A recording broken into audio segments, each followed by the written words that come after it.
I was a little nervous about this debate. I was a little nervous. But then I got this message from Drew, and he asked me if I can help him prepare for the debate. Sure.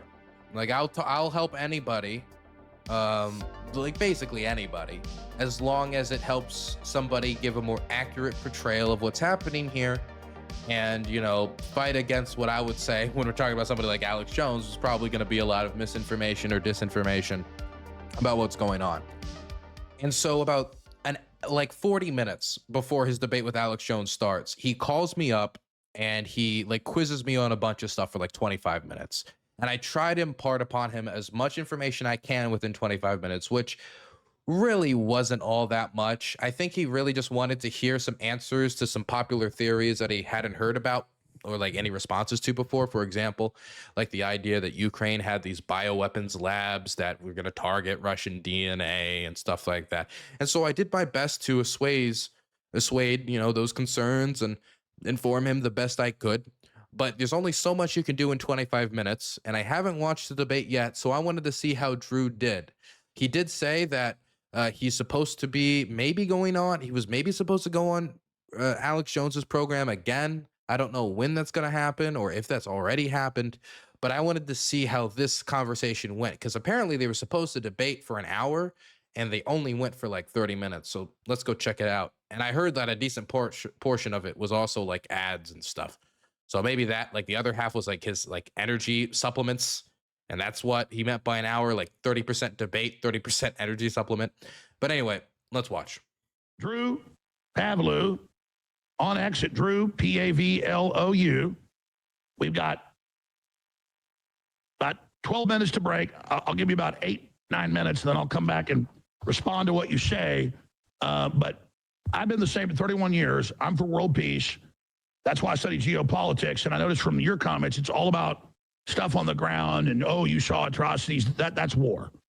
And I wonder, what do you think about Palestine? What do you think about Gaza? What do you think about Syria? You care about what's happening there. I'm going to get your overall views on that later, but you've got the floor now. So go ahead.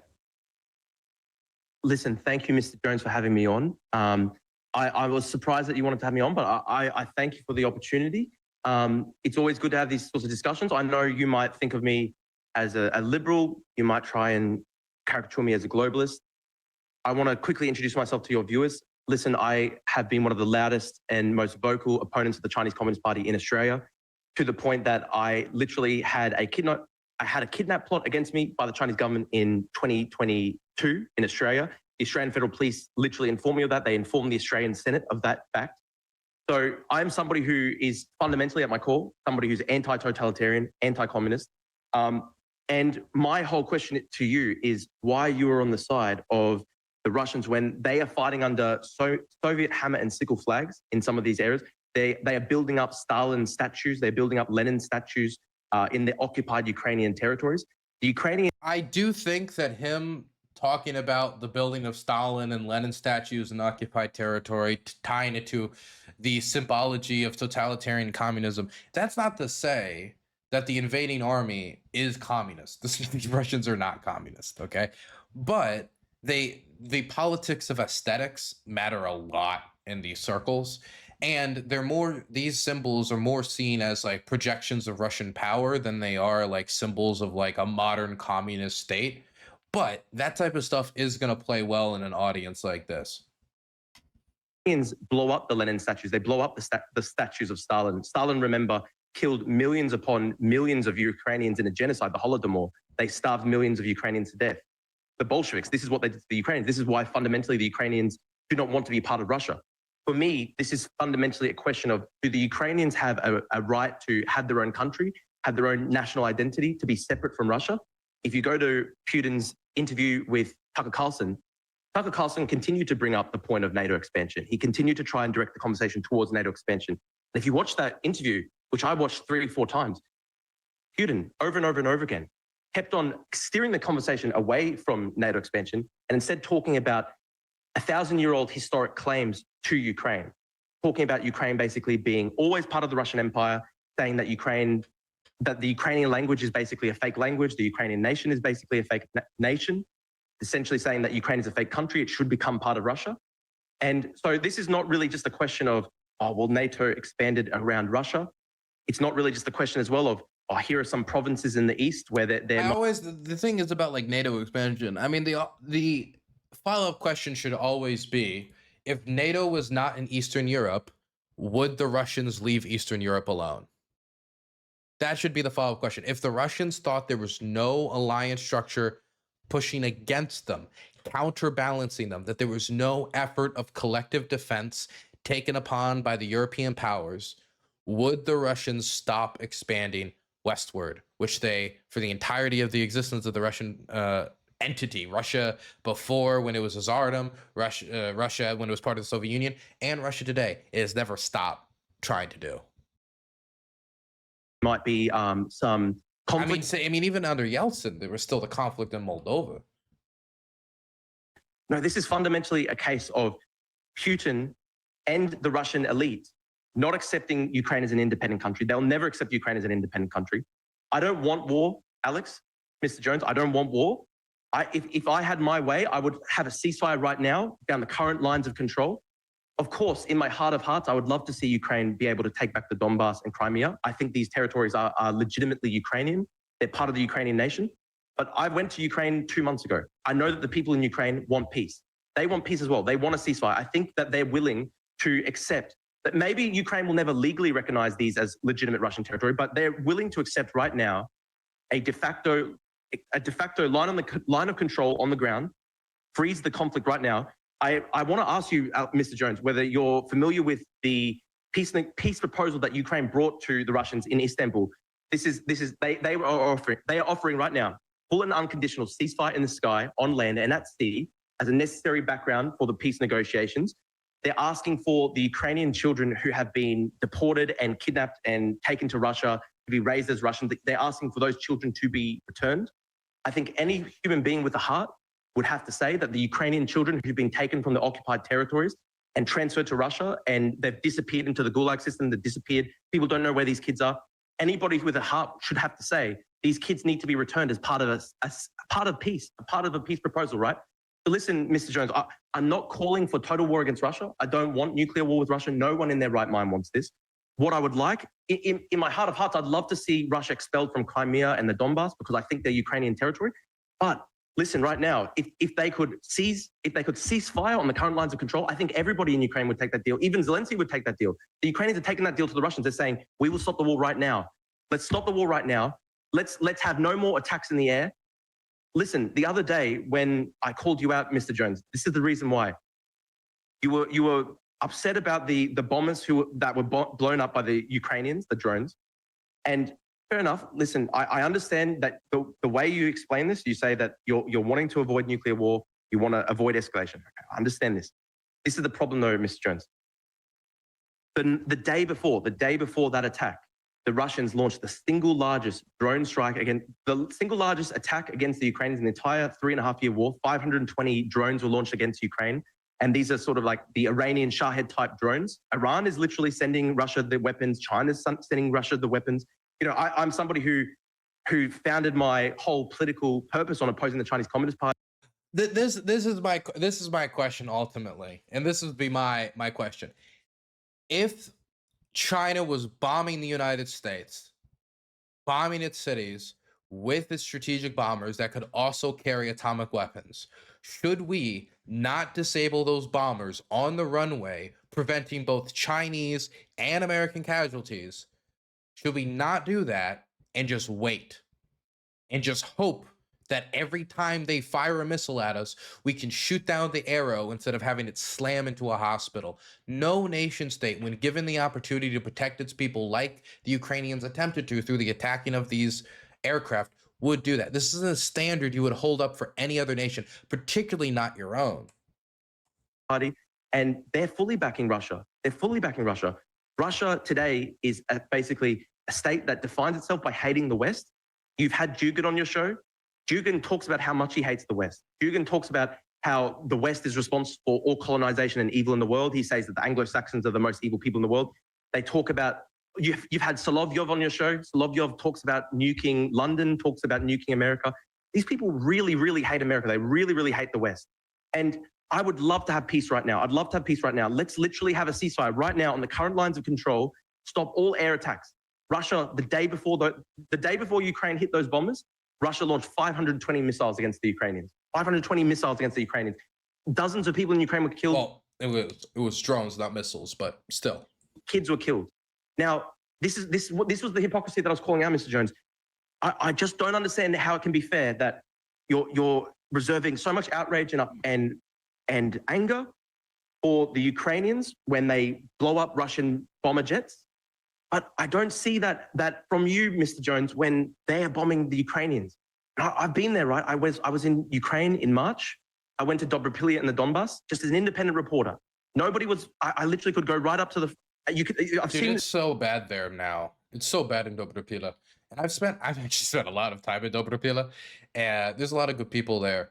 And the road, I remember the last time I went to Pokrovsk, as I was going from the road from Dobropilya to Kramatorsk, 2 hours after we had like set off to Kramatorsk, the rides behind us started getting hit by Russian FPVs that had gone further than they had gone, I think, for the entirety of the war, going deeper behind the Pokrovsk line on those transportation roads, hitting those cars. So, I mean, everything below Dobropilya now is within FPV range, and even the road out of Dobropilya to the rest of the Donbass, the still free Donbass, is within FPV range. Now, whether it was done by a mothership drone that moved it halfway there, and then the FPVs traveled the rest of the distance to make these strikes, soon after those strikes, they were followed up by more. And now there's a ton of burnt out vehicles on the side of that road. We were lucky when we got out when we did. Has occurred. Levi_C has donated $5. Hey, thank you. 0. This is on the screen right now. I was filming an apartment complex that got hit by a Russian Iskander ballistic missile. I saw all these apartments, apartment after apartment after apartment, charred to a crisp, shrapnel in the walls. People talk about Ukraine as this country that is anti-Christian. This is the Russian propaganda. In these apartments that were burned to a crisp, I saw Orthodox icons in every single apartment, torn to bits with shrapnel and burned to a crisp because of what Russia did. They hit a. Interesting choice by Drew to put the Christian iconography to his right. I always thought the idea that Russia was fighting a Christian war to be one of the most sacrilege points that somebody could make. Russia is the biggest killer of Christians on the planet today. And it isn't even close. There is no power that is killing more Christians and more Europeans on the planet right now than the Russians. And it isn't even like a close contest. Not only that, but in places like Mariupol, there used to be like 40 Protestant churches. There's like none. They've shut them all down. If you're a Baptist, good luck. They shut down Baptist churches immediately after taking over territory. And so when you go to the people who are the biggest simps for the Russian occupation in the United States, people like Marjorie Taylor Greene, her constituents would have all of their churches shut down if they were in occupied territory. Yet she says they're fighting a Christian war against the trafficking of the organs and the whatever other bullshit she can make up to defend her anti-Christian position. Ballistic missile into this apartment complex. They waited for the firefighters and ambulances to arrive, and then they hit the firefighters and ambulance. They do this all the time. I interviewed ambulance drivers in Kherson, and I filmed quite a few of these ambulances that had been bombed. The Russians released footage of the ambulances being bombed. Literally 3 days ago, the Russians released another video of them striking civilians. Firefighters come over to put out the fire, then they strike the firefighters. That have been done like 3 or 4 separate times. That keeps happening in occupied Kherson. I also know the administrative building in Kherson that I filmed an interview with one of the city workers that is a street sweeper that has to have a drone detector on their chest because they're scared of getting hunted in the human safari. That building was recently blown up by a Russian missile too. With a cluster munition strike. And you could see the fragments from the cluster munitions bomblets in the walls everywhere around. And I put this in my video. I filmed this with my own camera, put it on my YouTube. There's no tricks here. You can see the cluster munition bomblets in every single building surrounding the square, right? Dozens of people were killed. This is what I don't understand. Why do you not have this outrage? Why do you not have this anger when the Russians do this? And they're doing this every single day. And okay, so let me respond. You can come back. All right, we'll have you back again, sure. too. We're going to come back after the break. Sure. A lot of nice emotional appeals. Very nice what you came up with. It's not an emotional appeal to say things that happened. If I said, hey, this is a murder case, my father, who I love, was just stabbed to death by XYZ, right? Okay, yeah, that's a nice emotional appeal about your dad getting stabbed. No, it's not an emotional appeal. He's pointing to fact. He pointed to the facts of those buildings. He pointed to the fact of, what Russia's doing. I mean, yeah, he leaned a lot into like his personal experience and stuff like that. But I mean, what else do you expect him to lean into? So let's just go through these one at a time quickly. Oh, they have Victory Day parades, and they're proud of Stalingrad, where over 6-7 million people died. That's not what he said. He says they're putting Stalin statues and Lenin statues up, and they're celebrating Joseph Stalin, Mr. American conservative, and that they're trying to project that Soviet history into modern warmongering, which that is what Victory Day is these days. It's just that it's just another time to beat the drum of war making in Ukraine. And oh my gosh, these are communist. Well, what about the iconography of the Ukrainians and supporting the Nazis when it was the Nazis that invaded Ukraine? And in much of the battles of World War II, we had 27 million Russians die in World War II, 24 million Germans. You have the floor. Go over these points now. So what about the standing ovation for the SS officer that actually on record oversaw the killing of 3,000 Jews in one pit?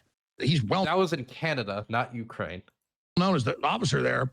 And they go, he fought Russians in World War II, and they do a 5-minute standing ovation. That's not even, how could you blame Ukraine? That was in Canada.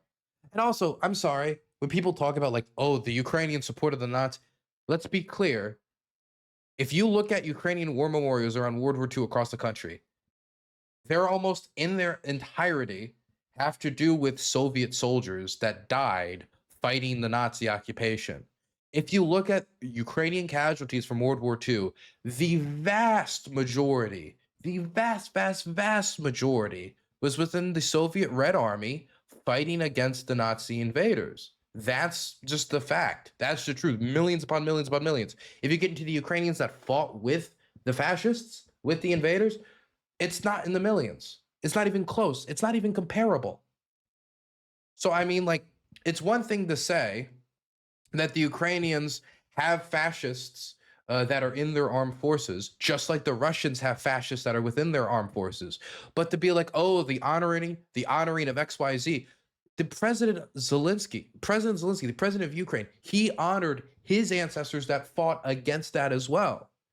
And during the anniversary of like World War II, different memorials and stuff, I see the government release statements like, today we celebrate the legacy of the fight against fascism, XYZ.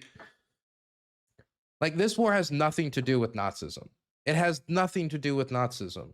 I'm sorry to say this, but both Ukraine and Russia have fascists in their armies that have fascist iconography. And if both armies have fascists in their armies, not the majority in either case, but like Nazi fascists, of course, the Russian fascists, it's a little wider, but if they both have those types of fascists in their armies, then it has nothing to do with denazification. And it seems like both countries have fascists in their military. Even if they don't make up the majority of it, I do not believe Rusich is going into Ukraine with their Nazi iconography to go teach everybody about diversity and the evils of Adolf. They know who fought the Nazis in World War II. So there they are. So you want to bring up the iconography of the Russians being proud of themselves in World War II and bring up some of those icons. Well, then Joseph Stalin, you don't need to celebrate Joseph Stalin to acknowledge the sacrifices that Russians and Ukrainians, and Ukraine was like the center of like Nazi Lebensraum policy. They made a lot of sacrifices. You do not need to buy into Joseph Stalin's cult of personality in order to acknowledge that sacrifice. And I can't believe that we have to say this towards somebody who would call themselves like an American conservative. You need to now defend this. Here's a standing ovation. We have here in the chamber today Ukrainian Canadian world veteran from the Second World War who fought the Ukrainian independence. Why does Drew have to defend this Canadian government, not Ukraine, Canadian government, honoring this person and then apologizing for it after? When have the Russians ever apologized for Stalin? When have they apologized for the Holodomor? They don't. They're proud of it. They're proud of it. Their government's proud of it. That's why they shut down the National Archives, because they don't want people to know about the full scale of the atrocities against the Russians, and continues to support the troops today, even at his age of 98.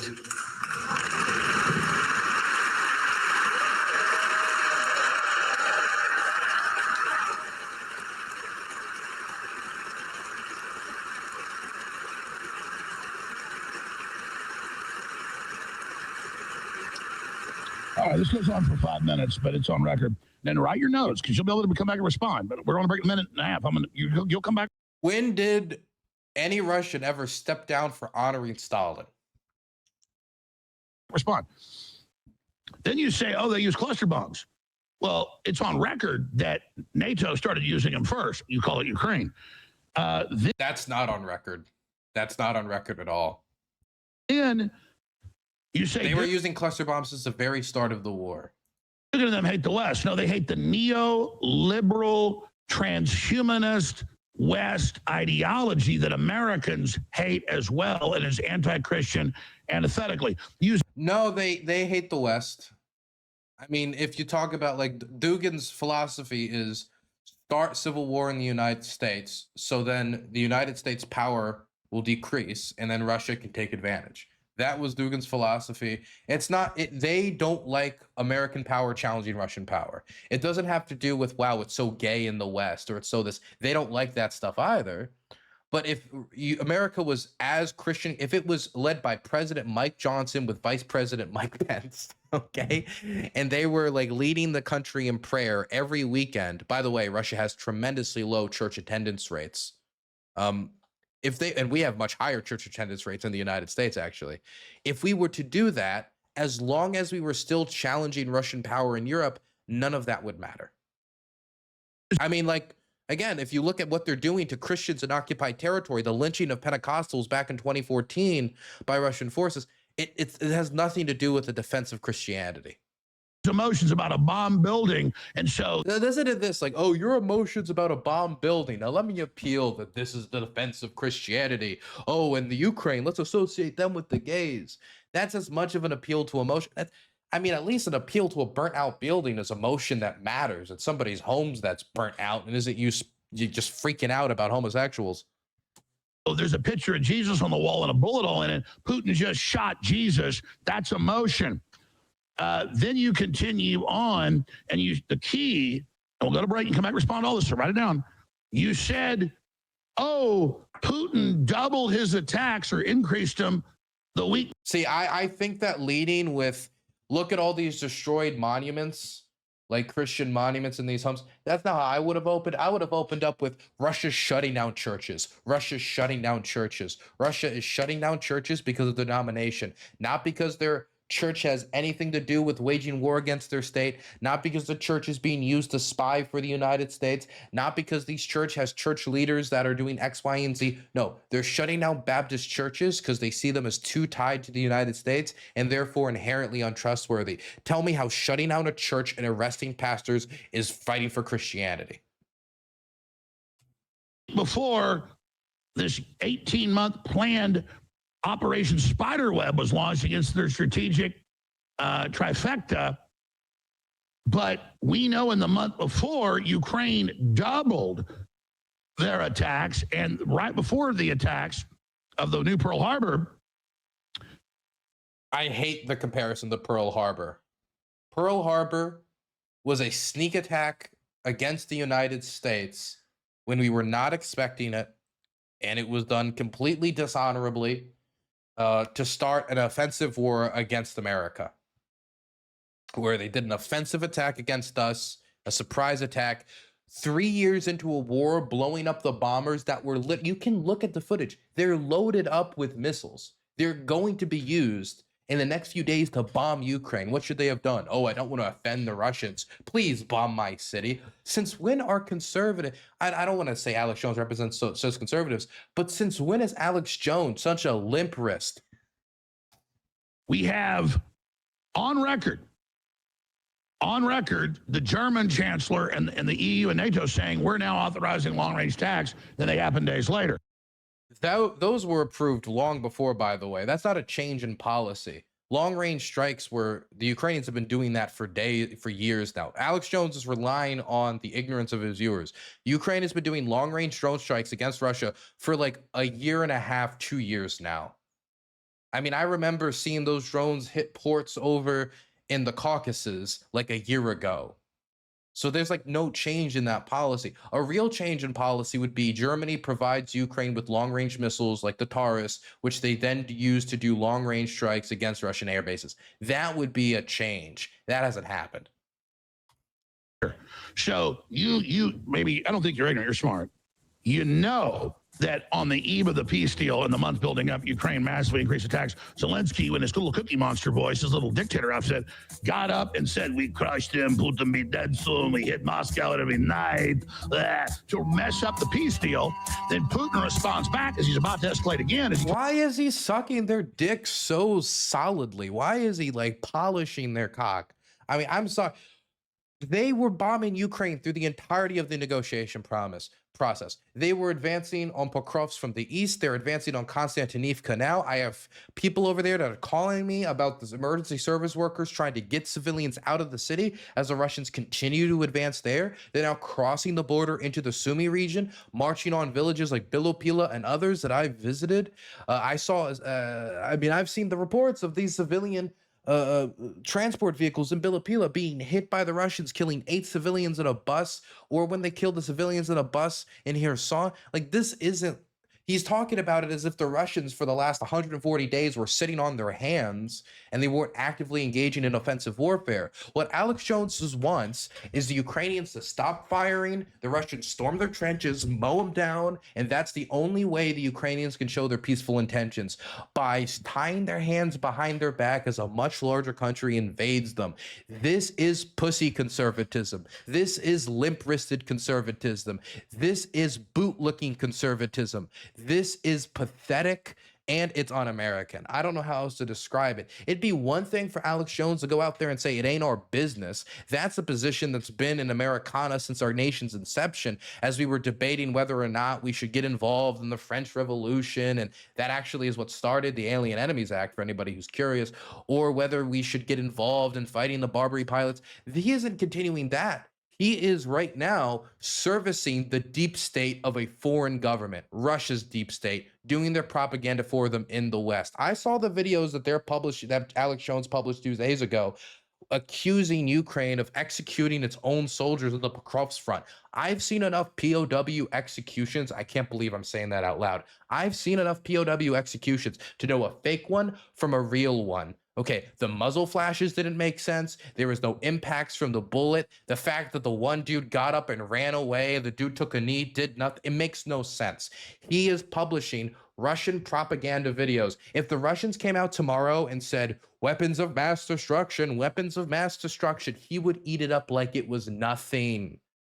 I mean, come on. How pathetic is it that we're 20 years after the WMD lie, and we've got the biggest conspiracy theorists in the West getting served up an actual WMD lie about bioweapons labs and all this nonsense, and they say nothing. They say nothing because it doesn't fit into the preordained narrative. It's a different deep state, not the one that they want to fight. So they'll serve that deep state, just not the one in their own country. It's fucking pathetic.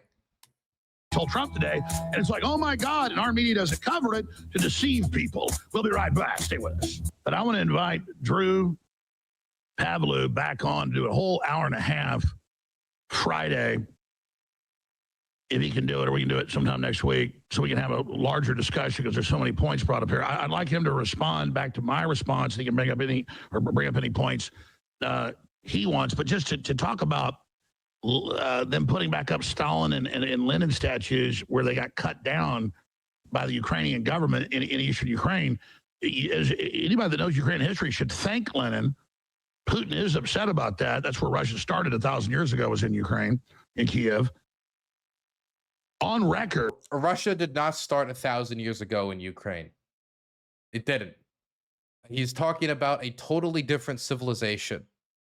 The Kievan Rus is a grandfather civilization that eventually birthed both Ukraine and Russia.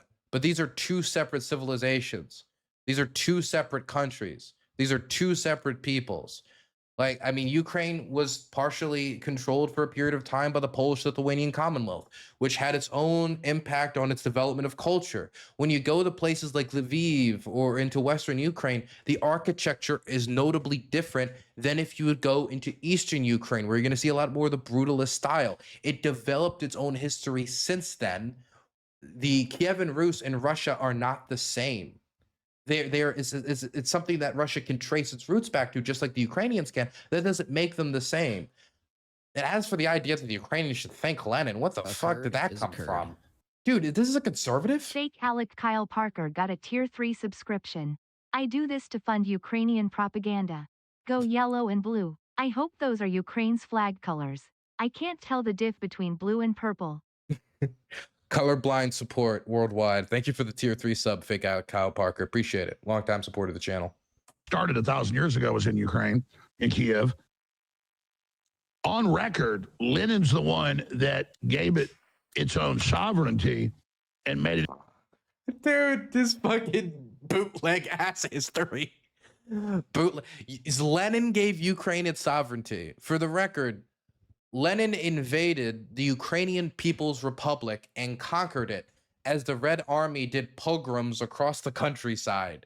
That's not giving Ukraine its sovereignty. It was its own country, which the Soviets then invaded because they wanted it to be part of the Bolshevik empire that they were building, this Bolshevik Soviet system that they wanted to expand. They did not create the concept of Ukraine. Voltaire wrote about Ukraine.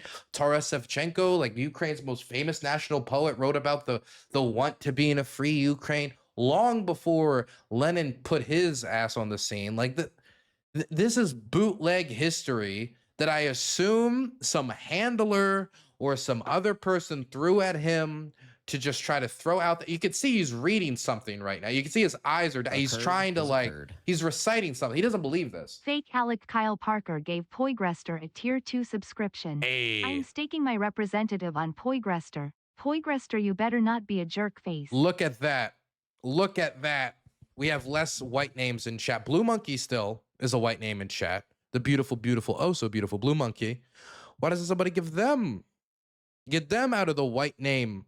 Out of the white name gulag that we have in site chat. But I appreciate that, Fake Alec Kyle Parker. Tier 3 and tier 2. What is this bootleg history of Ukraine, man? Started 1,000 years ago, was in Ukraine, in Kiev. On record, Lenin's the one that gave it its own sovereignty and made it its own country, and then made it where 40% of Russia's industry and weapons were produced, and where much of World War II after that was fought. And Russians really don't like Lenin. They see Stalin as a liberator from him and his persecution of Christians and kulaks and others. So Stalin was the liberator of Christians. Stalin was the okay. Is there a single principle this man holds? Trout Dealer gave you a sub one time. It was the best day of your life. My God. Did you hear that? The best day of Blue Monkey's life. What a reputational boost to site chat. The liberator from... Dude, what is this like weird like Soviet conservative alliance, this rewriting of history? You could see him. He's reading off of a script. He doesn't believe this. Gave it its own sovereignty. Look at his eyes. It's dirting down, trying to like figure out this history off the wing. He's not even reading this from Wikipedia. He's got some Google Doc, some bullet points that some Russian stooge prepared for him. I'm so confident in asserting this, that he's just like reading it off like this is the history. Like Lenin created Ukraine. It's so silly, dude. What am I even supposed to say to this, man? You know what? Lenin didn't create Ukraine. FDR did. Okay. If you're gonna say nonsense, I'll say nonsense. FDR created Ukraine. Thank FDR. and made it its own country, and then made it where 40% of Russia's industry and weapons were produced, and where much of World War II after that was fought. And Russians really don't like Lenin. They see Stalin as a liberator from him and his persecution of Christians and kulaks and others. So Stalin was a liberator against gulags. Stalin was a liberator against gulags. That's what he just said. Out loud. Seriously.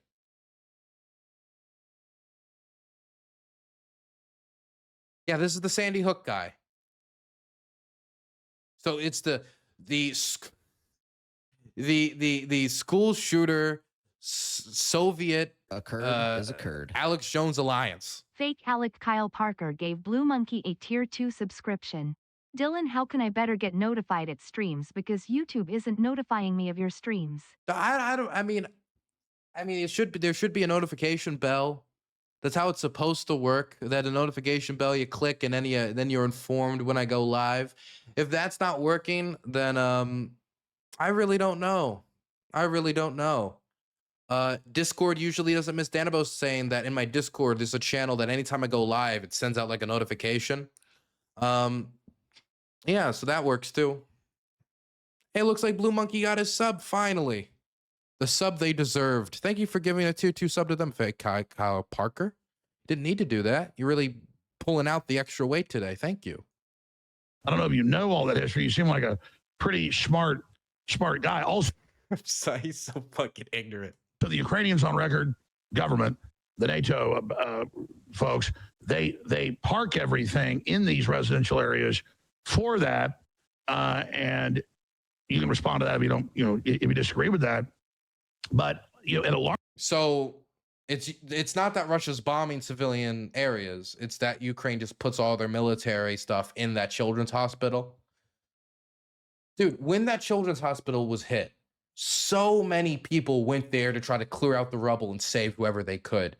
How would all the journalists and all the people rushing to the scene, how would they hide the missiles fast enough? How would they hide the ammunition fast enough as people climb through the rubble trying to save those kids? Like, he says this as if, like, you can't go and you can't look.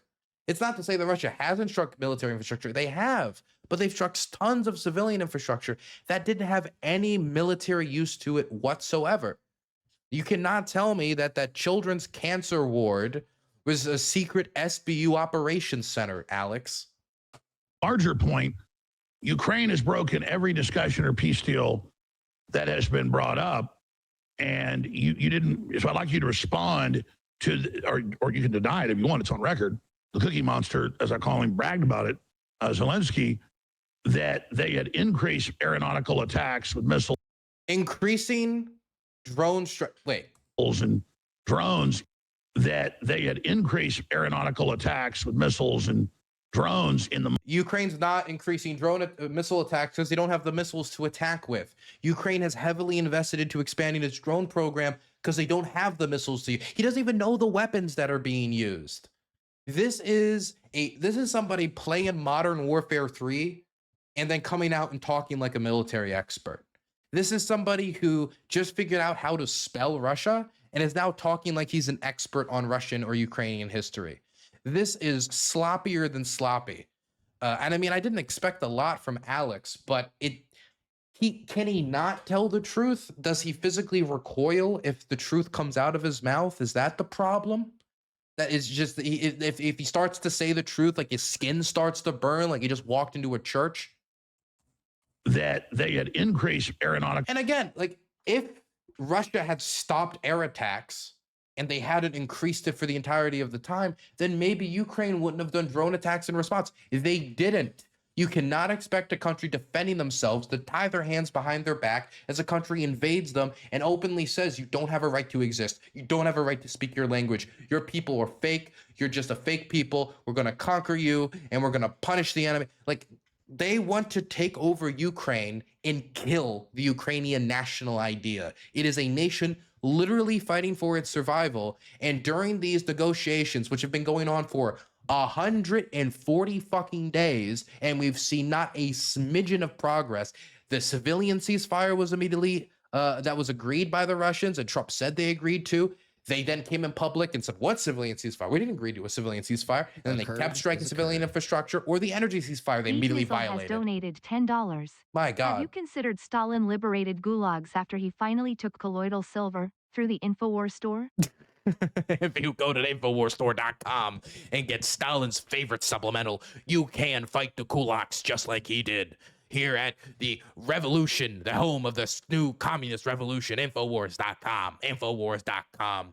Get your Stalin plushie today.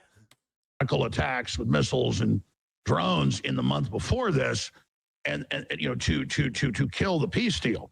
And now Putin's about to respond. He told Trump that today, massively to what just unfolded. And then, by the way, the response, and I went and saw the response today. It ended up like killing 3 firefighters. So, I mean, like, Ukraine strikes, it's not even worth it. Of course, there's the issue of hitting their nuclear strategic trident or, you know, system that, you know, their 3-pronged approach. We have the same doctrine here. And so that's a real concern to me. So I want to believe you, Drew, that you don't want nuclear war. I don't know if you know that in most of the war games that are done, this is leading directly to that. But you've got the floor for another 7 minutes or so to respond to any of that. Thank you, Mr. Jones. I want to quickly say, I want to go point by point. Firstly, I'm not going to defend the stupid Canadian Parliament moment. This was just Trudeau being stupid. This is Trudeau's idiocy. Listen, if we want to talk about the Nazis, we can talk about Rusich, which is a neo-Nazi group with the Russians, fighting for Russia in Ukraine. Listen, 7 million Ukrainians fought Nazi Germany. Zelensky's grandfather fought Nazi Germany. I really take issue with your idea that Lenin created Ukraine. Ukraine is a country with hundreds of years of history. The Ukrainian language has hundreds of years of history. In the time of the Tsars, 100 years prior to Lenin, the Russian Tsars issued orders, issued laws to try and ban the Ukrainian language because they were saying the Ukrainian language does not exist, and they had to put forward their own laws. By the way, how cope is that? Your language doesn't exist, so we have to ban it. If it doesn't exist, then you don't have to ban it. Like, I imagine prohibition was started by the president coming out and saying, alcohol doesn't exist, so we're banning it. We need to ban it because it's stupid. It did exist. They just didn't want it to flourish because they wanted the denationalization of Ukraine. They wanted to erase the identity because they could see the writing on the wall, which is, well, what if they would want to be their own thing with their own culture, with their own history? That's why when the Soviets, the person that they should thank, Lenin, Vladimir Lenin, okay? I'm sorry for all the hardcore Soviet communists in chat. When they took over Ukraine, they took the poets, they took the authors, they took the intelligentsia, the people who wrote music and tried to celebrate their culture. They put them on the wall and shot them. They call it, it's like the lost generation of Ukrainian intelligentsia and musicians and poets that were purged at the start of the Soviet takeover. That's not something to thank Lenin for. That's the type of stuff you put people on trial for. To try and ban the Ukrainian language. This is 100 years prior. I mean, let's ask you real quick. 1,000 years ago, Slavs are all called Slavs because the Orthodox priests in Ukraine that ended up founding Russia. I mean, you know about that, right? Yeah, look, This honestly, this was my fear about Drew. It's not that Drew isn't scrappy. He is scrappy, but he's choosing a more diplomatic approach in this room. And I talked to him after the debate, and I understood where he was going with this more diplomatic approach. But I don't expect Drew to know all these details of Ukrainian national history. But the Kievan Rus is not Russia. It's a civilization that predated both Ukraine and Russia. look, of course, modern Russia kind of has its origins sort of in Kiev Rus, but it's a very complex situation because modern Russia was then divided from Kiev Rus. He shouldn't be like it's sort of a kind of. He shouldn't make it impartial or someone, because then Alex just gives that look and says, "Oh, look, I say what I say confidently. Drew says what he says, kind of, you know." And he looks confident to his audience because he just said a bunch of lies very assertively, very confidently. Now, Drew trying to not say something inaccurate about Ukrainian history. It's like, well, it kind of has a truth. No. It both traces its civilizational roots back to the Kievan Rus. That is not Russia. It's a totally separate civilization. By the fact that the Mongol hordes came in for hundreds of years. And then the So they Muscovites split off for hundreds of years. liberated Ukraine. From what? They liberated Ukraine from Ukrainians in 1918-19. I mean, the Poles and the Ukrainians fought together again. Whatever, man. Degenerate Liberty gifted 5 tier 1 subscription. It hurts. Oops, I washed the whites with my step on snake. Flag again, snake. My God, more anti-white violence in site chat. Can we believe that? Can you believe? Look at all these all that anti-white action in site chat by Degenerate Liberty. My goodness. 5 tier 1 subs to Echo, Rennick, Moongazer. That's a fun name, Moongazer. Escol, who I saw earlier didn't have a white name, longtime viewer, and Tree Lobster. Tree lobster. That's a terrifying concept. You know, drop bears, koalas, and stuff. Tree lobster's scary. Sorry, The idea of a lobster falling on you. sorry, could you say that again? And then it was, yeah, they conquered. And then it was the Moscow tribe of the Slavs that came and liberated what is Ukraine today later. What is? I don't even know what he's saying. What does he mean? The Moscow tribe liberated them from what? What is he talking about? Dude, he doesn't know anything about the history. He was probably like retold some of this stuff like maybe 5 minutes before stream. Yeah, I could see him reading from a script that he had written down, some bullet points that some intern or again, some handler gave him. But I can't even figure out what he's trying to misrepresent. My point is that Ukraine and I think he shouldn't give this up. He shouldn't give this up. Drew should not back off. He should just say, no, they didn't liberate them. They conquered them because they wanted to expand westward, as Russia has always wanted to do for the entirety of its existence. Russia, maybe they had a sort of somewhat shared history 1,000 years ago, but they diverged for hundreds of years because of the influence of the Mongols invading. Alex can only be accidentally right once in a while. If correctness becomes even tangentially his thing, his 80 IQ viewers will take offense and stop buying his vitality pills. Yeah, I mean, it's not like he can come out and at the end of this conversation, Alex, and say, you know what? You're right. As much as I have problems with Zelensky and him dancing in heels and stuff, it's so queer or whatever. It is wrong what Russia's doing to the Christians, and they should say no. He's not gonna cede ground.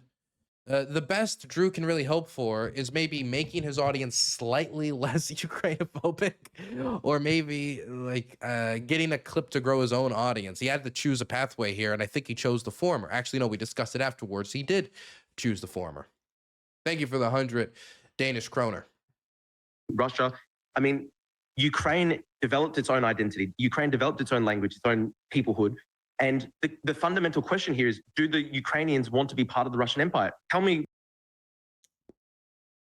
Isn't this weird how much time Alex Jones is focusing on this dream, this image he's built of Russia as the liberator of Ukraine? I expected a lot more concentration on like bioweapons or the usual stick, but he's like spending a lot of time like Putin-style Reddit posting about Russian history. Mr. Jones, would you want to be part of the Russian Empire? I mean, we know what Stalin did to the Ukrainians in the 1930s. I know you were saying, oh, well, the Ukrainians should actually be happy for Stalin and Lenin because Lenin created Ukraine. I didn't say again, Stalin. Stalin persecuted the Ukrainians. I said Lenin. Yeah, exactly. Who did Lenin liberate the Ukrainians from? Who did Lenin liberate the Ukrainians from? That's the question. He says they were liberated from whom? Would you accept, given the massive persecution of the Ukrainians, the Holodomor, the genocide of the Ukrainians by the Bolsheviks, would you accept? Of course, there is going to be a lot of strong feeling in Ukraine that they don't want. Yeah, that's why the Ukrainians saw Hitler as a liberator in World War II. What is he talking about, dog? The percentage of Ukrainians who dude, okay, I hate to pull this card. The Russians collaborated with the Nazis.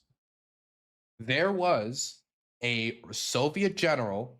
You can go look up at this history if you want to. It's not really all that important to this debate, but Alex just refuses to let go of his botched history lesson. There was a Russian general who defected during the start of the Nazi invasion of the Soviet Union, who then recruited Russians to fight for the Nazis.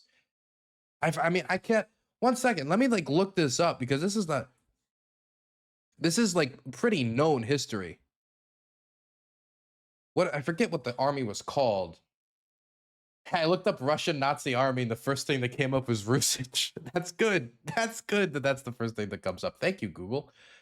But no, I wanted to talk about the World War II. What was his name? Yeah, the Russian Liberation Army, headed by Vlasov. You know, there was 120,000 troops by the end of 1945. Were there those many Ukrainians fighting at that point? But I mean, like, this is pretty well-known history, if you know anything about World War II, that the Russians also had, here they are, there he is, that old Soviet Russian general, right there on the right there, talking to his units.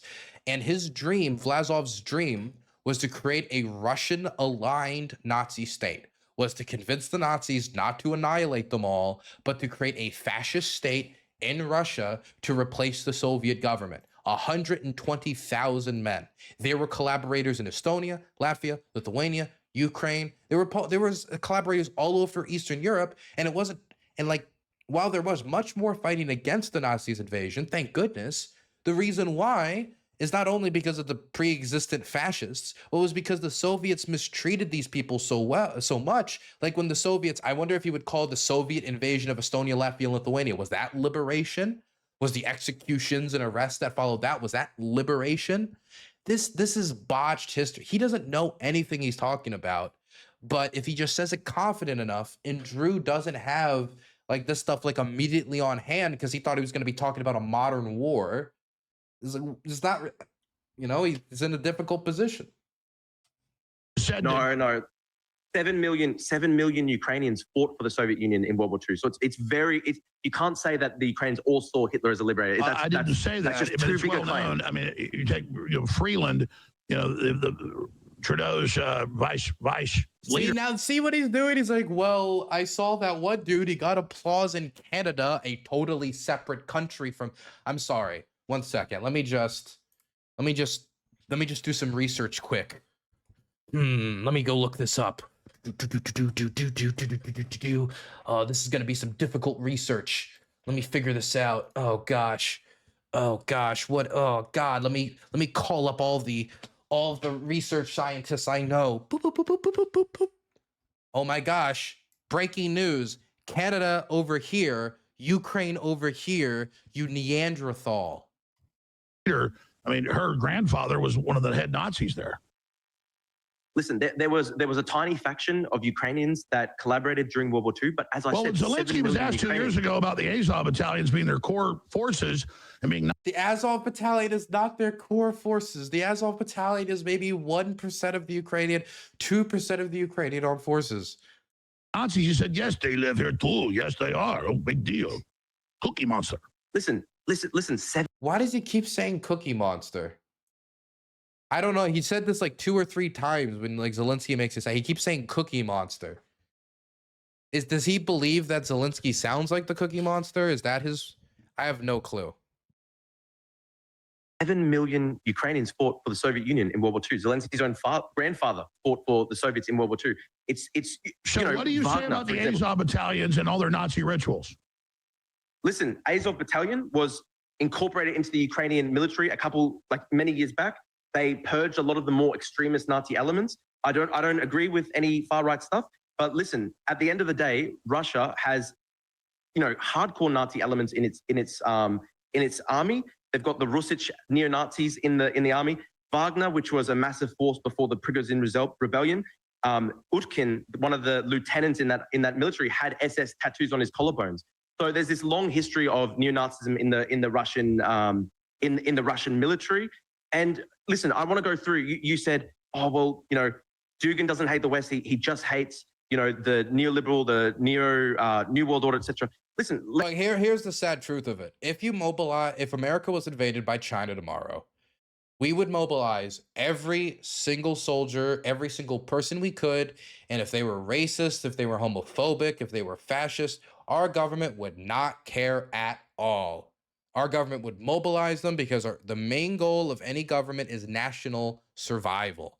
That is the main goal of any government, is to make sure that the state perpetuates itself.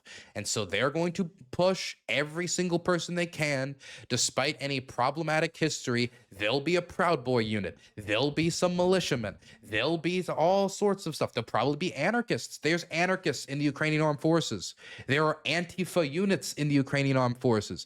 But this is the thing that baffles me, right? This is the thing that really baffles me. Simultaneously, in Alex Jones's head, Ukraine is a gay, trans, globalist, liberal, socialist, like it's developing all these woke ideology state, but it's also the Third Reich at the same time. It is both the Third Reich and woke gay. It's all this at the same time. These incompatible ideas. I've spoken to right sector fighters. These are and I mean the OG right sector fighters. I mean the guys that have been, out there believing what they believe for a long time. And I've confronted them about like anti-queer violence. I've talked to them about it. It made them uncomfortable. Go watch my old right sector not documentary, but interviews if you really want to. These are people who were telling me that their favorite authors are Jordan Peterson, dude. Ukraine has its own diverse political culture, and all of these far-right groups, some of whom will fight, when they go and they run for office, they don't win seats. The most far-right party that has a seat in parliament is Svoboda. They have one seat out of 450. 450. So what are we supposed to do with that? Are we supposed to, well, you know what? Because you have the same thing that we have, because you that we would do in ours, because you have the same thing Russia has in its armed forces, we're going to abandon Ukraine. Because I don't like the Nazis because of all the war crimes they did. I don't like the Nazis because of genocide. I don't like the Nazis because they were the Nazis. And so if I look at a modern war and I see the Russians filling mass graves, I see the Russians bombing civilians, I see the Russians hunting civilians on the street of Kherson, what is my job there as somebody who's principally humanitarian? Is it to abandon Ukraine and paint it as some fascist gay state of gay fascism? Or is it to try to push against these types of atrocities? The Ukraine, the first gay fascist state. Let me read to you some Dugin quotes. He says, the West is geographical Satan, the Antichrist. He calls Anglos a race of rats. He calls them subalterns that oppress everybody. He calls for the destruction of the West. He actually has a quote once. He said the West should be cleared out and Chinese and Tajiks and Kazakhs should come in and settle the West to restore, freedom to the West. He says the West is dead land. He praised Robert Surratt. Recently, Alex Dugin wants a race war. Alexander Dugin, whose book, Foundation for Geopolitics, is still taught in the Russian military academies. It's still a book you can get off the shelf there. It calls for the tinging of race relations in the United States so black people and white people start killing each other. Because if they start killing each other, that'll distract America and they can take advantage.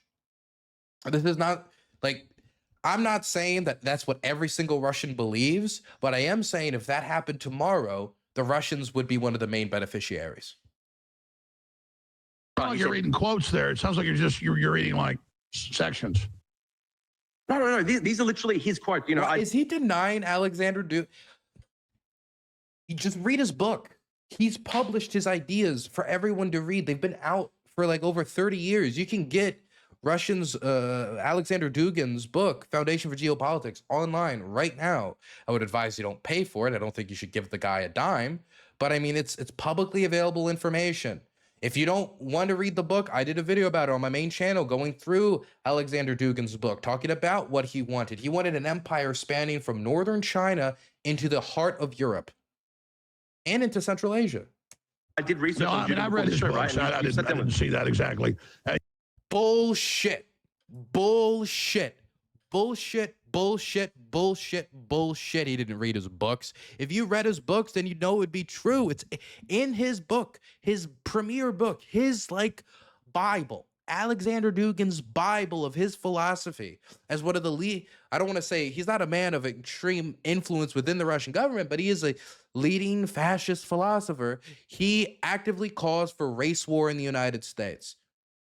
He is somebody who would like to see tensions. Let me tell you something, and I'm not trying to just say that this type of benefiting off of racial tensions is just something that Alexander Dugin wants. Let me tell you something. The Russians would do something during the Black Lives Matter protest movement when there was these protests against police brutality that were really kicking off one of the largest protest movements in the United States.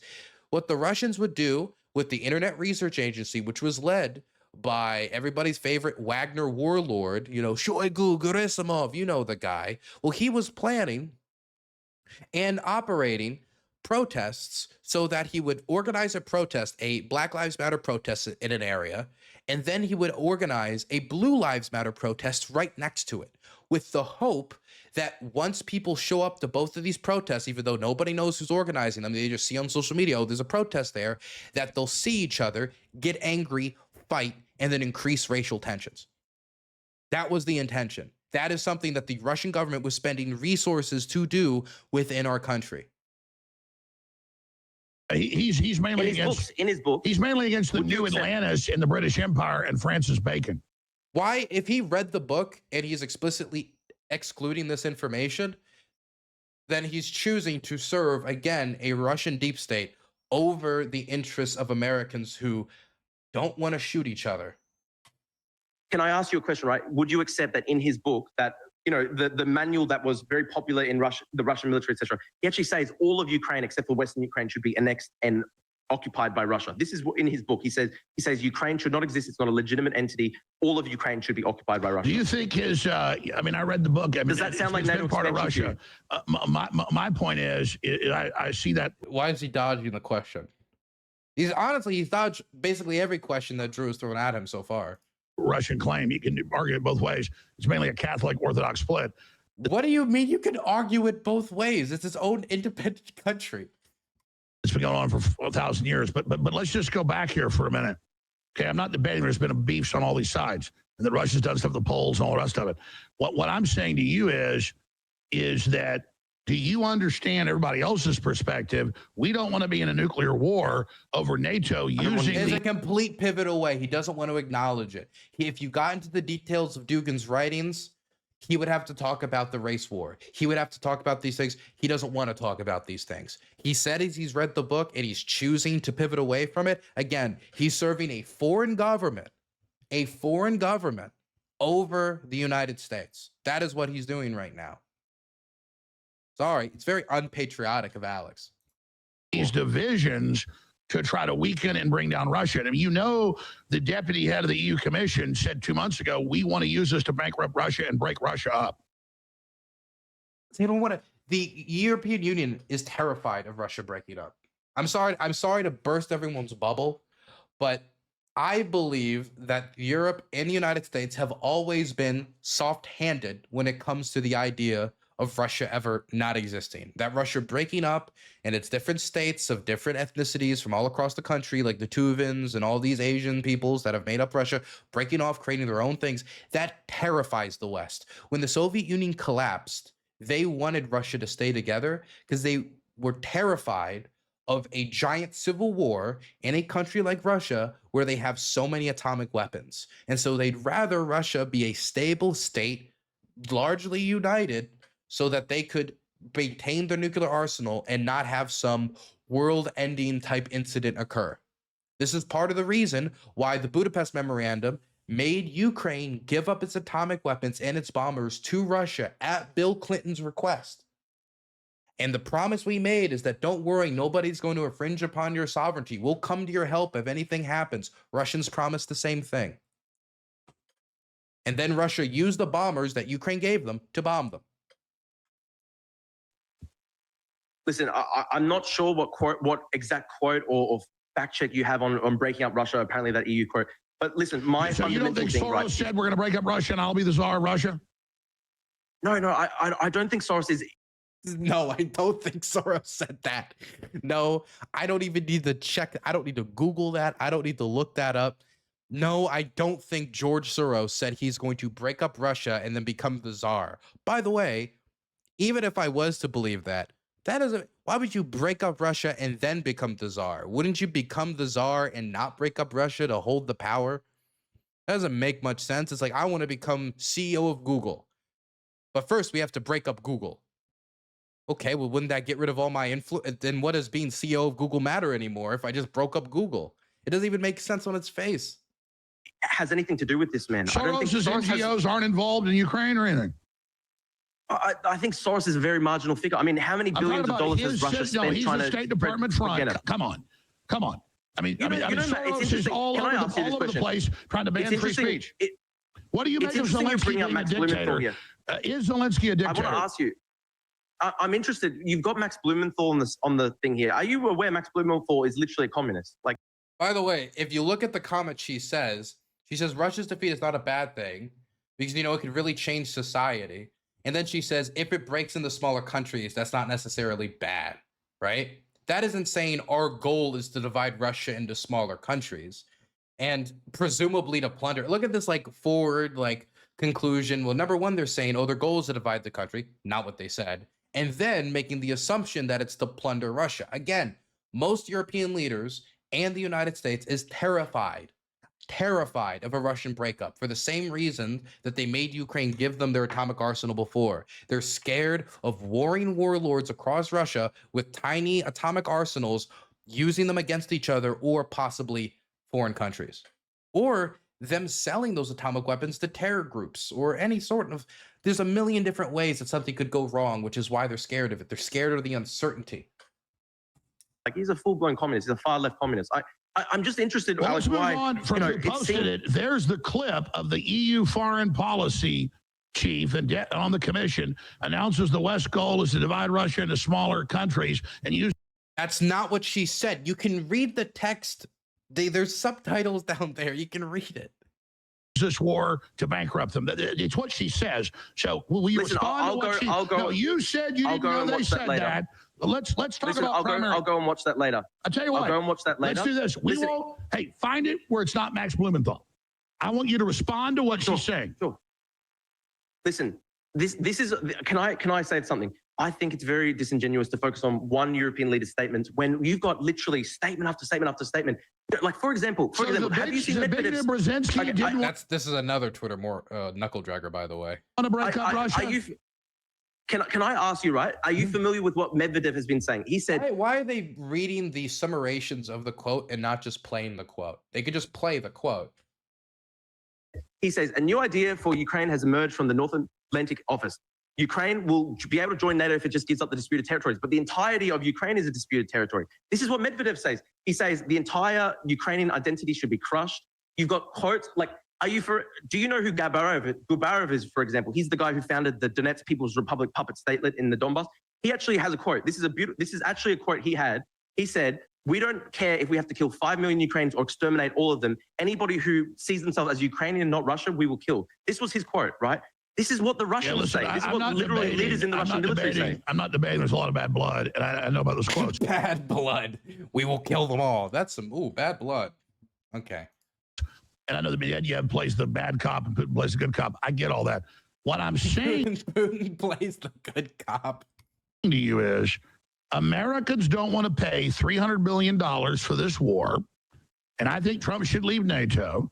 And if you and others want to be like the Abraham Lincoln brigades, in Spain fighting the Nazis, but now you're on the side of the Nazi people, then you should go suit up with Lindsey Graham and Liz Cheney and go out there and fight them. Do you understand that? Listen, here's the thing, Alex. Like, for example, the recent attack that Ukraine had in Russia, where they attacked the strategic bombers with drones, that didn't involve American capabilities. That was all indigenous Ukrainian know-how. When I went to Ukraine, I saw that. Honestly, at this point, Drew should be counterpunching. I think at this point, the diplomacy should be he doesn't need to throw insults or anything, but he needs to be counterpunch and then build, in my opinion, at this point, because Alex is trying to steamroll him before he can establish his points. So the U.S. giving him $300 million. Hold on. You're saying Ukraine doesn't need our money then? Oh, look! I'd prefer if also, I think there should be an international coalition with, Europe should take up the big part of this. Obviously, Europe should pay more than America for sure, because Europe is the country, Europe is the continent, for example, that is directly threatened by Russian military. So you support conscription that they're now well, dude, he's just steamrolling. He's not even letting Drew say anything. all over Europe. I don't think I said, did I say conscription? What the fuck is Alex? Alex, Let me stop you. Hold on just a minute. I'm asking you a question. This is logical. Okay.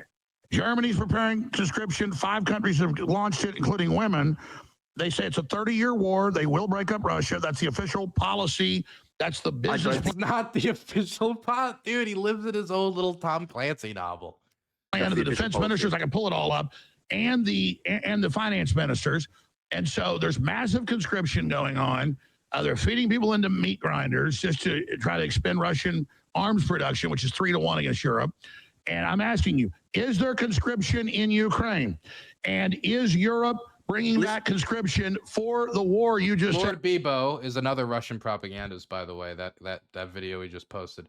And I mean, there is aggressive conscription in Ukraine because they're fighting a war of national survival. You don't think if the Chinese occupied half of the United States, they wouldn't grab anybody that could hold a rifle? They need to back. Listen, I was in Ukraine 2 months ago.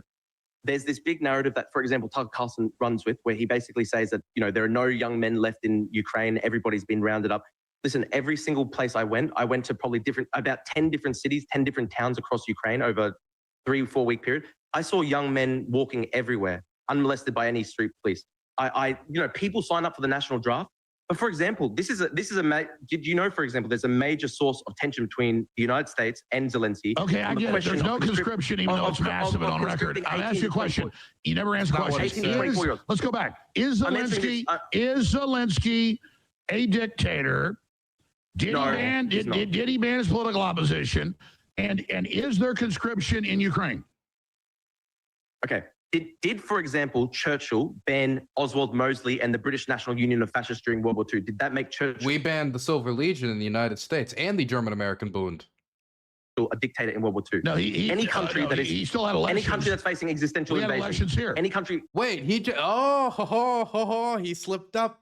He slipped up. He said they said they had, then stopped himself because he knows that the United Kingdom during the entirety of World War II did not have elections until the very end when it was already over. And that's when Winston Churchill lost and power transferred. So he corrected himself and stopped himself from saying they didn't have, and he said, we had elections during World War II. We had elections. Okay. Yeah. Slick Jones, you stopped yourself before you stubbed your toe. Did any country cancel elections? Britain didn't hold elections during World War II, mate. Britain didn't hold elections during World War II. The actual opposition to... I doesn't even want to deal with that point. It just, oh, nope, that's inconvenient. Just keep steamrolling forward. Parties. No. This is not true. The parties that were banned, for example, one of the parties that got banned, they literally had a guy at the start of the invasion call for Russia to nuke Ukraine. Tell me, if America was being invaded by China... You're not being, in my view, you're not being honest. Is there conscription in Ukraine? There is conscription for Ukraine, but there's no conscription for 18 to 24-year-olds. So did you know, for example, there's a big source of tension between the Trump administration and Ukraine, where the Trump administration has been saying to Zelensky, you have to conscript 18 to 24-year-olds. Zelensky doesn't want to send the 18 to 24-year-olds to the front line because they're worried that they will lose an entire generation of young men. So actually, if you look at the demographic makeup of both the Russian and the Ukrainian military... 60-year-olds, that's really sick. The 60-year-olds? Sorry, both the Russian and the Ukrainian military... That's really sick. The 6-year-olds? The who? Men. So actually, if you look at the demographic makeup of both the Russian and the Ukrainian military... 6-year-olds, that's really sick. I have no clue what he's saying. Sorry. What do you mean conscripting the 6-year-olds? Oh, I think the average age is like 55 now. So what about? The average age is not 55. It's like 42. It's like 42 to 44, and that's also true for both armies. I don't know if you guys knew this. At the start of 2024, the average age for Russian volunteer was 40. By the end of it, it was 50. The men keep getting older and older and older. Now we've got women dying. No, I think both sides have like a post-Soviet demographic crisis. You said 6-year-olds, sorry. Sorry, you go. You didn't know the average age of the new fighters, like 50? No, I was about to say that. It's not true. No, I was literally about to say that. I was saying the demographic makeup of both the Russian and Ukrainian military is actually well over 40. So it's a form of eugenics. They're getting rid of the old people. That works No, better not than the COVID necessarily. shot. No, it's What about not a the form. It's a form of eugenics?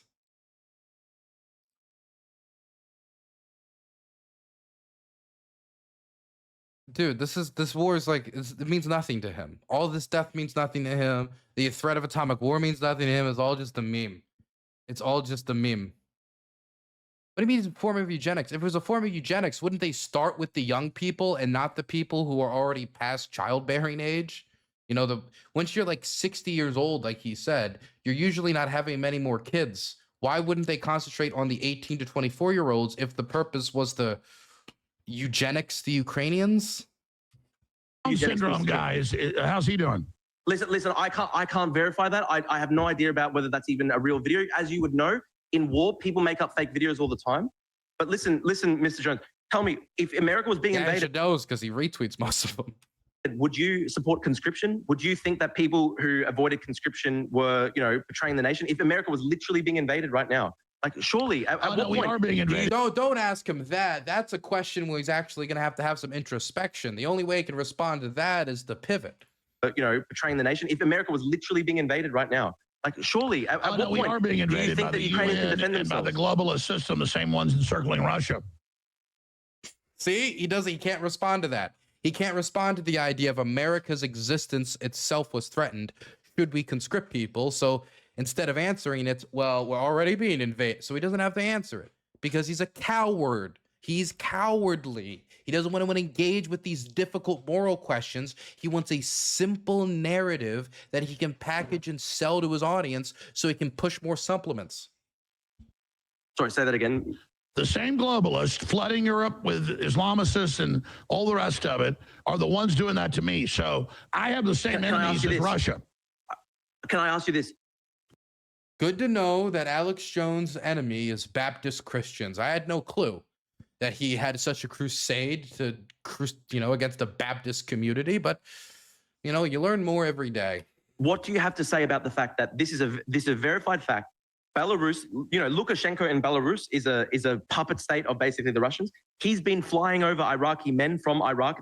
They've literally been flying over tens of thousands of young men from the Middle East using the Belarusian state airline to try send them over the border to Poland to try start migrant tensions. They did this as well in Finland. Russia was trying to push tens of thousands of migrants over the border. And the U.S. is bringing Afghans in to fight. What do you... See, look, listen to this. He can't respond to any of it. He can't, Russia's the same enemy as me. They have the same enemies. Okay, here's examples of them trying to cause migrant well, America, he can't respond to it. He wants to ally himself with the Russians, but he then also doesn't want to ally himself with the things that the Russians do. He wants to have his cake and eat it too. What do you think of Russia and the North Koreans? That's horrible. Of course it's horrible. Of course it's horrible. I want to ask you this, right? How can you be on the same side as Russia when they're literally bringing in communists from North Korea to kill European Christians? I mean, the globalists we have here are total. That's a great question. That's a great question, Drew. I want to ask you this, right? How can you be on the same side as Russia when they're literally bringing in communists from North Korea to kill European Christians? I mean, the globalists we have here are total Satanists. He just can't respond. It's Satan, globalists. He wants to align himself with the Russians, but then he won't accept a single thing that they do. It's so pathetic. It's so cowardly. Again, it'd be so easier if he just said, I don't care. It's not our business. I don't care. That's a position that a lot of people have that is at least somewhat defensible. I think it's wrong, but it's somewhat defensible. But he wants to align himself with the biggest killer of Christians on the planet as a Christian conservative. It makes no goddamn sense. So you keep calling Russia communist. I don't agree with that definition. I don't like North Korea He said North Korea is communist. either. I like Trump's peace deal with them, but they're in an alliance with Russia, just like China and Iran. And so you've got Americans recruiting people from all over the world to go fight over there. That's how these wars work. I need to ask you this question. Are you familiar with the fact that Dugin went on stage in Russia and he said, part of our war effort is to give opportunities to young men from the Middle East and Latin Americans. They're bringing mercenaries from Africa. They're bringing mercenaries from Latin America. They're bringing mercenaries from everywhere, all across the world. They bring in Bhutanese. Let me ask you this. So it's Russia Russians have brought in expanding. so many Russia's not India expanding. as well. Russia's under attack. That's the whole point. So let me ask you this. Russia's not, its territory is literally expanding. It's invading to conquer countries. That is the base definition of expansion. Russia's under attack. Don't believe your lying eyes. Let me ask you this. Did Alexander Dugin's daughter need to die? Did Daria Dugina deserve to die?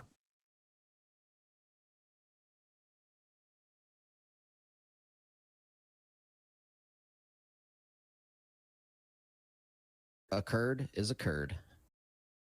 John Brown Enthusiast has donated $6.66. I'm sorry that Texas is where they have put the chemicals in the water to turn all the conservatives gay. Thank you for the $6.66. No, listen, Mr. Jones. It's very unfortunate. Mr. Dugin has years and years and years where he literally said that Ukrainians should be genocided. He said Ukrainians should be exterminated. So past a certain point, in wars, horrible things happen. It's very horrible. I wish that nobody was ever killed. I wish the war never started. I wish but Russia that's didn't the way it invade is. So Ukraine. she got blown up. So let me ask you this. I'm going to ask you again. I mean, this is what I don't understand, Mr. Jones. Why you focus on Daria Dugina? Dude, three kids were murdered the other night by Russia in Ukraine. 3 kids were just killed in their beds. Why do you not share the tears for them? Where is Well, I don't see it. You don't ever they specifically blew up her car. In wars, there's going to be collateral damage. You think Russia's trying to kill children?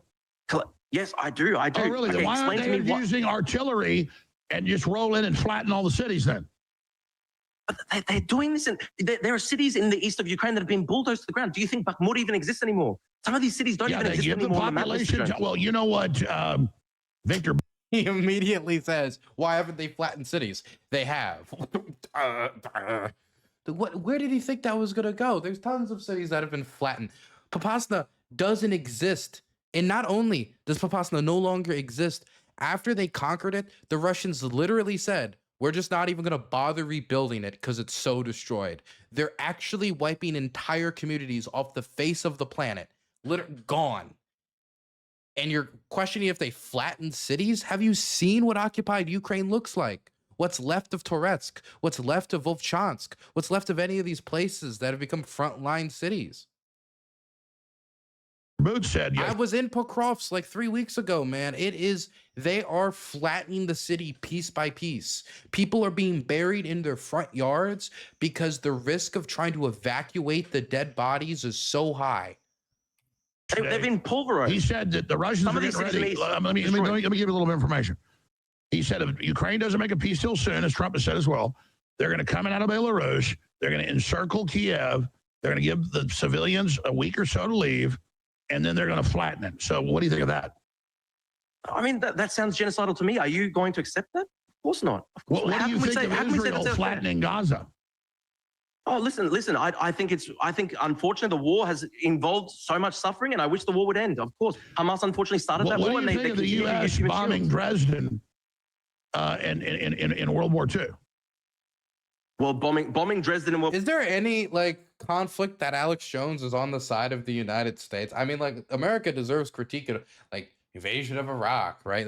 Like fucking Cambodian intervention. You can find things hey, America shouldn't have done. Is there a single time that Alex Jones is on Team America? Is there ever a time where he's on the side of the United States and anything? And now going back to Dresden in World War II. World War II, unfortunately. We talk about the Stalin, he's liberating the land, Lenin as a liberator. You talk about our intervention against the Nazis in World War II, and your only reference is the bombing of Dresden? Nazi Germany wouldn't surrender. I mean, I blame Nazi Germany for those What about the Japanese? They did try to... Did he just say the bombing of Dresden was early on? The bombing of Dresden was in 1944. It was less than a year before the war ended. I mean, am I crazy? What, bombing of Dresden? Why am I even bothering? No, I was wrong. Sorry, guys. It wasn't in 1944. Whoopsie daisy. It was in February of 1945, months before the war ended. Well, that was in 1944. That was in the late. Nagasaki. The Japanese did try to surrender. Did the Japanese deserve to have a tongue of bombs? No, that's not true, Mr. Jones. That's not true, really? Mr. Jones. Are you familiar? Are you familiar with the fact that after the bombing of Nagasaki, 2 atomic bombs, there was still a faction of the most hardcore imperial Japanese forces that tried to do a I mean, coup I've seen against the the emperor letters. They tried to surrender before. Okay, listen. No, they tried. Well, they tried to surrender while keeping the emperor as the head of state, and like they didn't want a unilateral surrender. They wanted a conditional surrender. To prevent the surrender listen. board. Well, no, it wasn't even like it wasn't even considered a surrender. It A was like curd is a like curd. like a deal to see the end of the John Brown war. enthusiast has donated $5. Alex Jones is a well-worn glove. The warm leather of his inner passages grips firmly back around the Russian handler's manipulating fingers. Damn. True though. I want to tell you something in closing. Emperor- I'll have you back on. You're not going to get your nuclear war. I don't want a nuclear war. Stop. I don't NATO, want one. I'll let you finish. NATO, Zbigniew Brzezinski, Victoria Nuland, George Soros, and we're going Buzzword. to take clips of this, and we're going to add all the clips of them after it. You say, oh, you're fact check or whatever. All said they were going to use Ukraine as the detonator to try to go to full war with Russia. Victoria Nuland never said that. Europe is mobilizing for war. You might think Napoleon was good. Maybe Hitler was good. I don't think you think that. The West needs to stop constantly trying to have wars with Russia, and we need to reform this. If this is NATO, Dog, I'm so sick of the Russophilic pity party for Moscow. Russia's always the victim. It's always being victimized by those dastardly Westerners that just won't let it conquer Europe. My God, I can't believe those mean Americans will not let Russia erase nation states off the face of the earth. How mean of the United States to not do that. You want to critique American power? You can critique American power with the invasion of Iraq. You can talk about Vietnam War, intervention in Cambodia. You can talk about military coups in Latin America. There is so much stuff you could go in and critique American policy for. But Alex Jones seems to always be in the room ready to polish the image of the world's worst totalitarians. For what purpose? Just so he can be a contrarian, so he can put himself in the opposition against the mainstream media. Alex Jones is controlled by the mainstream media. He might not know it, but when they blow their dog whistle, what they do is mainstream media takes a step forward, he takes a step back. Mainstream media takes a step to the left, he takes a step to the right. Mainstream media takes a step to the right, you get the idea. At the end of the day, you're still playing your song and dance to the beat of MSM's drum. If you just, every time they come out with a position, just take the opposition to that, you're letting the mainstream media control what you believe, control what you say. If you were every once in a while like, actually, you know what, they're right, but 80% of the time they're wrong, then it would show that you're not, but that's what you do. You go to the drum beat of the mainstream media, okay? They say, hey, Macarena, and they jump and you duck. That's the only difference. NATO expansion, can I ask you, if this is NATO expansion, why does Russia take the Ukrainian children and deport them to Russia to be raised as Russians? That's ethnic cleansing. That's another ethnic cleansing, right? That's another piece where they've evacuated people and the media says they're kidnapping kids. International law dictates that if you take children or take people from an occupied war zone, you're supposed to evacuate them to a third-party country. They've taken kids out of orphanages as they were fleeing Kherson. They sent them to Russian patriotic camps, put them in little Soviet and Russian military uniforms, and had these kids who just watched their cities get burned down by the Russian army sing Russian army songs, talk in Russian, and then adopted them out to Russian families. As many of them have living relatives still in Ukraine desperately trying to get them back. I know is they have the LGBT. Hey, And if that was the case, it was just evacuating them from the war zone. Why haven't they given them to the Swiss? Why haven't they given them to the Saudis, to the Turks, to the whoever, some third party that could look over them, as is dictated by international laws that Russia themselves have agreed to? What do you think of LGBT over here where they farm Christians' kids? Germany takes Christians' kids and gives them to convicted pedophiles. What do you think of that? They farm Christian kids. Have any of you guys gone to the Christian kid farm?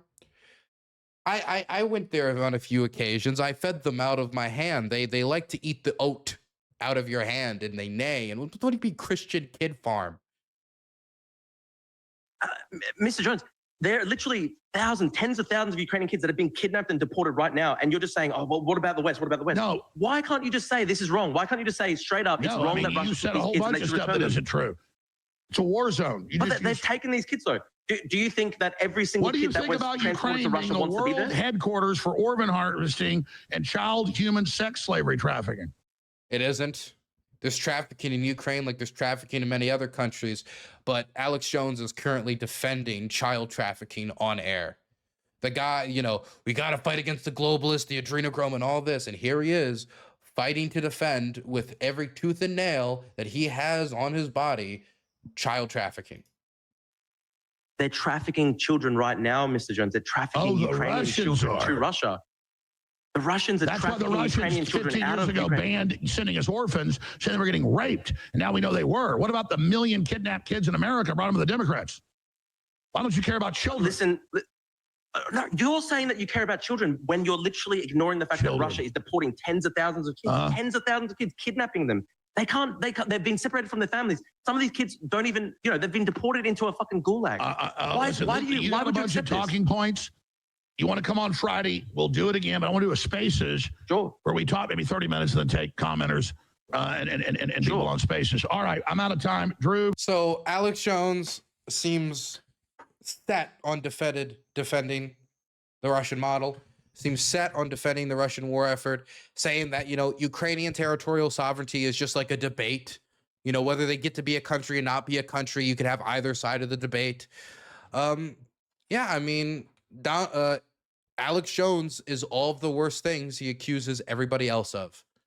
And I mean, it should have been all pretty well known by now after the Sandy Hook trial that he was a scumbag.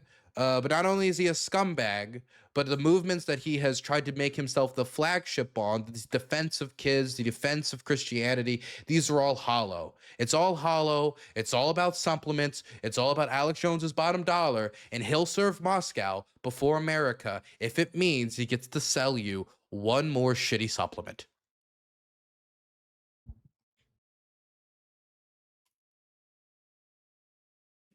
My God, if there was just like it's not impossible to have like a contrarian position on Ukraine that's like semi-honest, but Alex Jones is not even a semi-honest person. Big surprise! Breaking news: Alex Jones dishonest. Guys, can you believe they're farming the Christian kids? Can you believe that?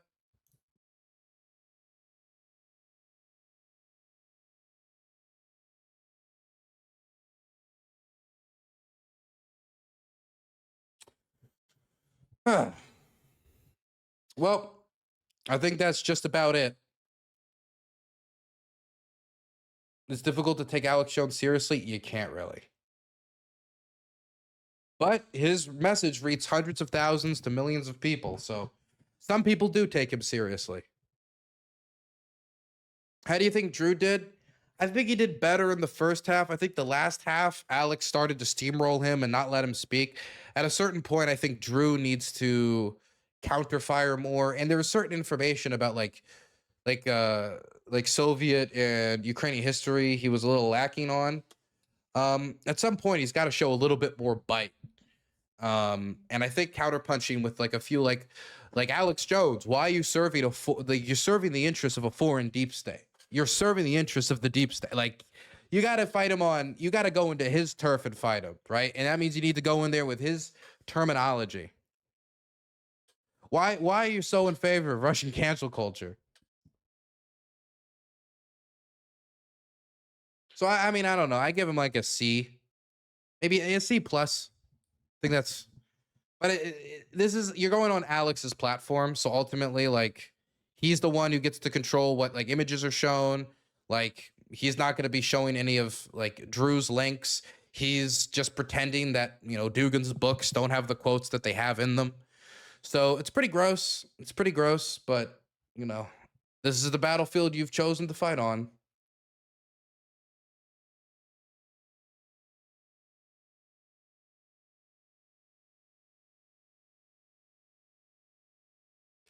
You should maybe hit him up to offer help. He said he wanted to talk to me again, Drew, before he talked to Alex again. I don't know when that's going to happen. But I mean, I'll talk to him if he wants help.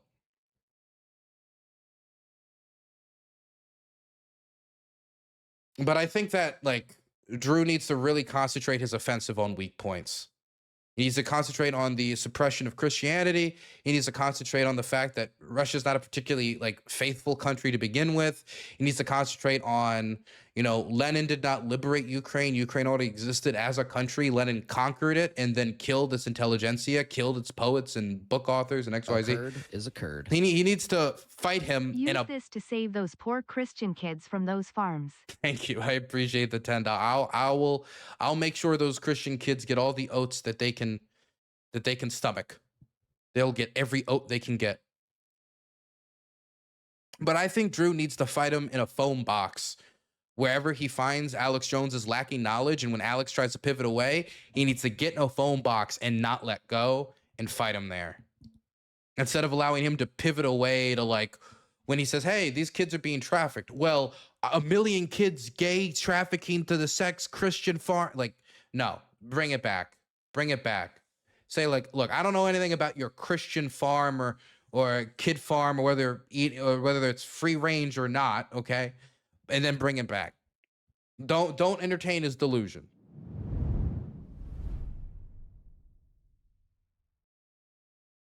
Burns is an Immoral, morally corrupt, bankrupt man. Hey, just me. Thank you so much for the tier 1 sub. I appreciate it. Thank you.